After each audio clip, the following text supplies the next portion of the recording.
1, 2, 1, 2, voilà, c'est bon, ça enregistre. Alors moi, vous savez, je suis là quand même un petit peu pour bousculer les choses qui existent, pour, comme dirait l'autre, Sardine Ruisseau ou je sais pas quoi, déconstruire un peu. J'aimerais qu'on revienne quand même sur les fêtes de Noël, avec le fameux Père Noël. Une espèce d'homme cis-hétéro-blanc qui souffre d'obésité. Obésité morbide, je précise. D'ailleurs, obésité morbide qui est pas très logique, parce que l'IL est quand même censé rentrer, je le précise, par la cheminée.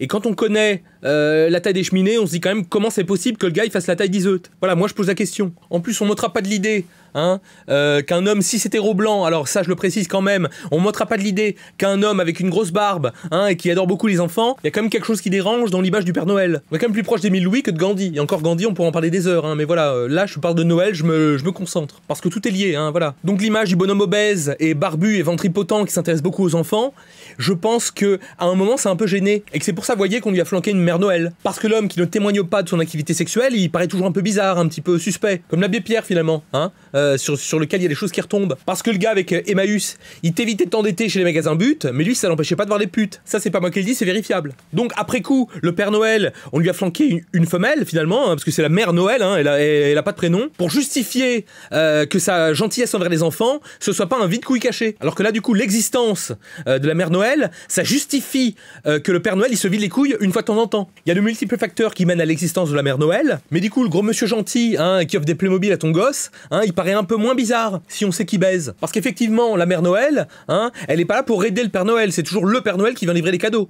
Donc on sait de source sûre, il suffit de faire le calcul, que le travail qu'effectuait le Père Noël avant l'existence de la Mère Noël, il est exactement le même. Donc c'est pas comme si Ginette ou Nicole ou je sais pas son prénom, elle avait une quelconque utilité réelle pour le Père Noël, parce que sinon niveau marketing ça peut aider plein de choses. Déjà ça permet, je dirais, de sexualiser les fêtes de Noël, parce qu'à part des gays spécialisés dans les gros, littéralement des gros PD, voilà, c'est pas moi qui le dis, c'est vérifiable. Le Père Noël n'est pas réellement un objet sexuel. Donc à part les gamins, il y a personne qui s'y intéresse. Je veux dire, le trentenaire de base qui paye ses impôts, son loyer, vous voyez, voilà, un homme normal, un homme lambda, il a pas de raison de se branler en pensant au Père Noël. Alors que s'il y a une gonzesse lambda, on lui file un costume de Père Noël, là directement, l'homme moyen peut se branler en pensant à Noël sans que ce soit directement sur le Père Noël. D'autant que je rajoute le fait que la Mère Noël elle est censée rester à la Casbah pendant que le Père Noël il est en train de délivrer tous les cadeaux aux gamins. Donc pour certains, alors je dirais pas moi, mais certains, il y a une espèce de fantasme digne du vaudeville, vous savez, si elle mon mari. Donc quand on fait de l'analyse sociologique, effectivement, l'existence de la Mère Noël, c'est aussi le rêve du fantasme de l'infidélité de la Mère Noël. Parce que pendant une journée entière, on sait que son mari va pas être là, et que par conséquent, on peut lui mettre un coup. Alors moi, c'est pas précisément mon fantasme, j'en ai d'autres, mais la Mère Noël, si je sais qu'elle est en demande, parce que effectivement, bon, bah voilà, moi je vois le Père Noël, je me dis qu'il est obligé d'avoir un traîneau pour faire tout son travail, et il y va pas en sprint, effectivement, il pourrait pas. Donc en ce qui concerne le devoir conjugal du Père Noël sur la Mère Noël, à mon avis, il fait ding-dong, il sonne les cloches et puis c'est marre, voilà. Parce que l'obésité morbide dont il fait preuve n'est absolument pas synonyme de performance sexuelle. D'autant qu'en plus, à mon avis, moi je suis certain, à force d'écouter ce que les enfants ils veulent pour Noël, il finit par la délaisser, la Mère Noël. Forcément, c'est mathématique, c'est vérifiable, il baisse pas. Mais alors finalement, si je retourne le problème, on a créé une Mère Noël pour donner l'impression que le Père Noël baise, mais vu son poids, vu ses problèmes de poids, on est sûr et certain qu'il baisse pas. Donc le Père Noël est enfermé, j'ai envie de dire,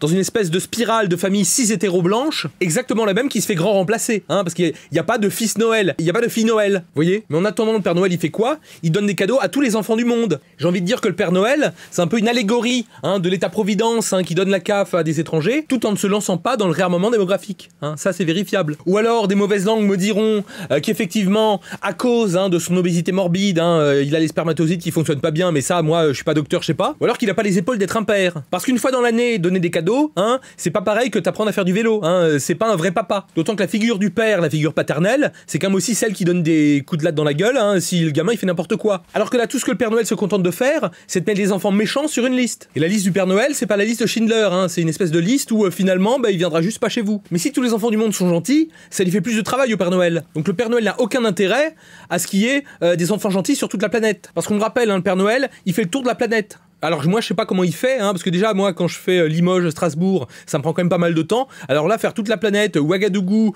New York, Memphis dans le Tennessee, hein, je me demande quand même comment il fait. Donc voilà, le Père Noël n'a aucun intérêt à ce qu'il y ait des enfants gentils sur toute la planète. Déjà que le gars il baisse pas, ça va quand même lui faire beaucoup plus de travail. En plus le Père Noël tout le monde n'y croit pas forcément. Donc moi, hein, je me casse le cul pour les gosses, hein, sur toute la planète, et il y en a encore certains qui croient pas en moi. Moi j'ai envie de dire, allez vous faire voir, hein, à un moment.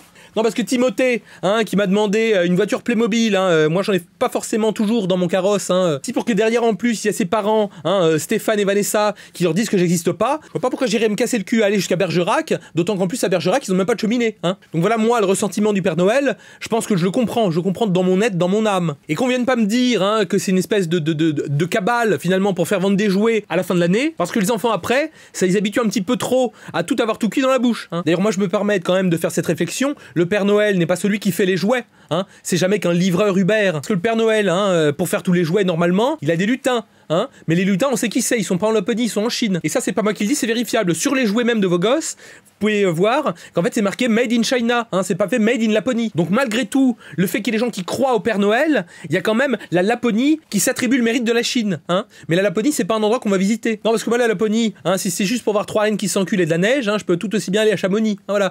D'autant que le nom il est pareil, hein, sur un malentendu, on peut y croire. Chamonix, Laponie, hein, tu prends juste un TER au lieu de te prendre un EasyJet à 700 balles. Hein, moi j'ai envie de dire Chamonix supérieur à Laponie. En plus, la Laponie, hein, je sais même pas quelle langue il parle. Déjà, le japonais, je comprends pas. Alors, le laponais, j'ai envie de te dire que dalle. Et dans ce cas-là, moi, je me pose la question, qu'est-ce que le Père Noël fait à être le Père Noël s'il comprend toutes les langues du monde? Je veux dire, le gars, il a un niveau bac+6 au moins. Je veux dire, est-ce que c'est comme la fameuse histoire, hein, de François-Xavier de Maison qui, soi-disant, hein, aurait vu les tours jumelles s'effondrer et que à l'époque, il était trader et qui s'est dit, tiens, je vais faire rire les gens, je vais faire rire les petits-enfants. Est-ce que le Père Noël, lui, il avait un master en langue vivante? Parce que, manifestement, si le gars, il sait parler français, japonais, chinois, hindou et tout ce que tu veux, s'il comprend toutes les langues des enfants du monde, le gars il est quand même calé. Hein. Qu'est-ce que le gars il est en train de foutre, hein, à donner des jouets à des enfants qui s'en battent les couilles, alors que lui il a quand même un niveau, quand même je dirais, plus haut que le bac quand même. Moi je me demande, est-ce qu'il n'y a pas un trauma derrière le Père Noël? Est-ce qu'il a pas vu un truc? Est-ce qu'il a pas été à Sarajevo? Est-ce qu'il a pas été, je dirais, dans les Pays-Bas dans les années 80? Encore que dans les années 80 le Père Noël existait déjà. Donc quelle est l'origine story du Père Noël? Moi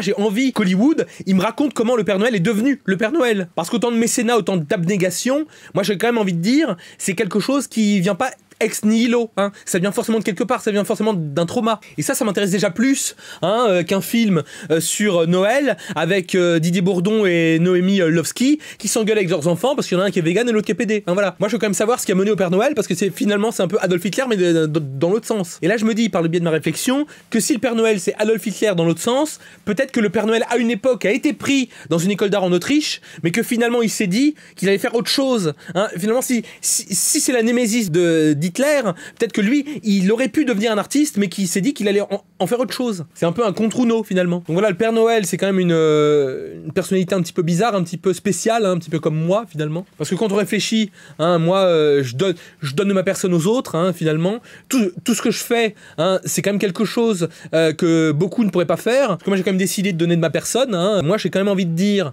que le travail du Père Noël, c'est un petit peu le mien. Parce que finalement, moi, je vous donne de la connaissance que moi, je connais, hein, finalement. Et que vous n'avez pas. Donc je suis un peu une espèce de Père Noël de la connaissance finalement. Je pense que je suis un peu une espèce de Père Noël de l'analyse, de la rhétorique et du logos. Parce que finalement, moi quand on m'entend parler, c'est pas Malik Bentala qui fait une interview pour Click. Hein. Moi j'ai vraiment des vrais concepts à dire. Hein. Je vais pas dire oh là là salut, je ferai plus des vidéos pour Bolloré. Hein. Voilà, je me chie dessus. Voilà, non. Moi c'est ce que je combats finalement. J'ai pas des rênes, j'ai pas de traîneau, mais j'ai envie de dire que je me reconnais pas mal dans le personnage du Père Noël. Parce que j'ai peut-être pas non plus de Mère Noël, hein, mais moi on sait que je baise. Hein. On se pose pas de questions sur moi. Et exactement comme le Père Noël, moi si les gens croient pas en moi, je continue quand même de délivrer mon savoir. J'ai pas besoin que les gens croient en moi ou pas pour être certain d'aller dans la bonne direction. Vous voyez, envers et contre tous, comme le Père Noël. Hein. Précisément le Père Noël, il fait tout son travail tout seul. Ça j'ai débunké tout à l'heure. C'est pas parce que la Mère Noël a été créée qu'il y avait moins de travail pour le Père Noël. Le Père Noël a quand même une charge mentale. Ça c'est un mot que les féministes nous ressortent tout le temps, mais le Père Noël a une véritable charge mentale. Ça il faut le savoir. Je pense quand même que si le gars il a besoin de travailler 15 jours par an, c'est quand même que la charge mentale elle doit être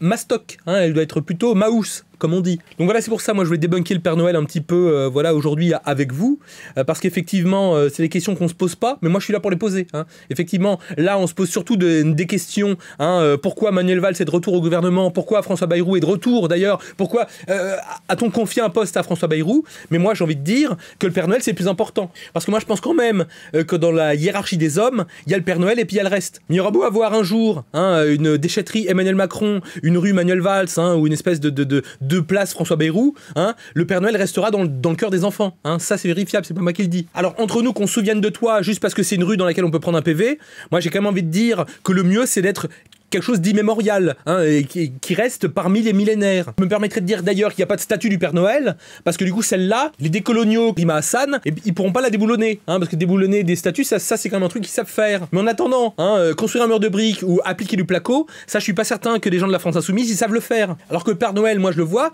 j'imagine bien faire de la plomberie. Je suis sûr et certain que s'il a un souci de serrurerie, il va pas appeler un serrurier qui va prendre 400 €, hein, juste pour lui changer une clé. Hein. Le Père Noël, moi je l'imagine bien prendre sa bite et son couteau et se mettre au boulot. Hein. Ça c'est pas moi qui le dis, c'est vérifiable. Donc voilà, moi, ce que je voulais faire, c'est un petit peu reparler du Père Noël dans tous ses travers, dans tous ses aspects, hein, quand même, parce qu'il y a quand même pas mal de gens qui n'y croient pas. Et moi, alors peut-être que j'y crois ou j'y crois pas, ça c'est pas la question, mais c'est que je peux questionner le personnage. Hein, voilà. Voilà. Donc maintenant c'est le moment de la vidéo où tout le monde s'abonne, met la cloche et toutes ses accointances et toutes ces choses de YouTube.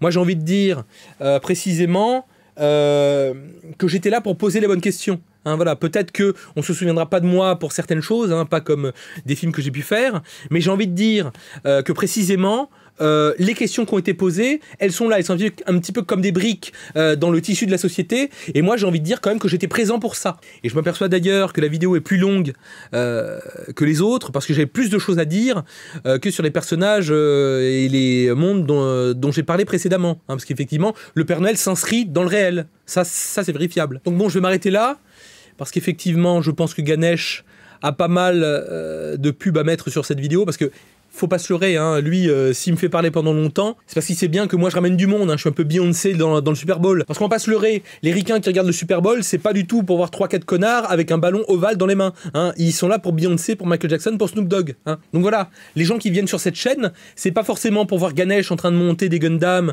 ou jouer à des jeux comme Path of Exile, que d'ailleurs je sais même pas si vraiment c'est un jeu, parce qu'il est en early access, moi j'aime pas du tout ça. Je préfère quand même que le jeu soit fini. Moi je sors jamais mes romans en early access. Une fois que mon livre est fini, je le sors, voilà, c'est pas avant. Mais voilà, je pense qu'effectivement le bouffon du roi a compris qu'il fallait qu'il imite le maître du Logos, hein, pour reprendre un commentaire qui sera d'ailleurs mis en épinglé si le gars veuille bien Dylan quelque chose, je sais pas quoi. Moi je suis quand même là pour apporter des vues, pour apporter de l'importance, hein, finalement. Mais je peux parler de tous les sujets, hein. Donc la prochaine fois, je sais absolument pas de quoi parlera Ganesh, mais j'ai envie de dire que je serai là, hein, je serai toujours là. Comme le Père Noël. Le Père Noël ne rate jamais un appel. Voilà, bon, là je pense qu'on peut s'arrêter là.